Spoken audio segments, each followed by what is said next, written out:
contributed to our professional and personal advancement and development. So we owe it to our alma mater. I would like to let you know that our organization, our Alumni Association, harap kita nga alumni, UI Alumni Nurses Association. It was organized through the efforts of faculty who are of the College of Nursing, who are also alumni, no? Nang dugay na kami ano kaysa man kami pala sa Iban. Oh, ang Central Spirit, ako damo sang and then kita ya kadamo sa ato nga taga-UI. And I am happy that we are converging and amo na nga gusto kong give kami nga may opportunity ako to talk to you and inform you that we have now an organization. It was formally organized in October 19, 2005 only.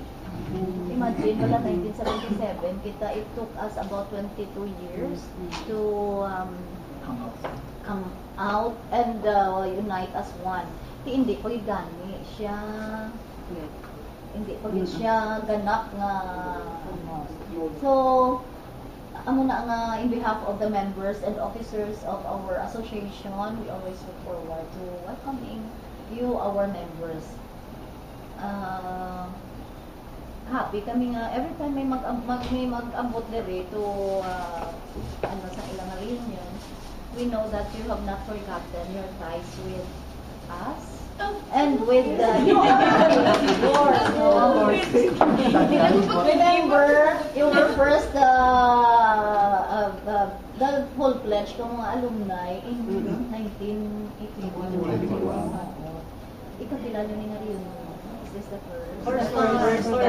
And the first is not this is not the last, I'm sure.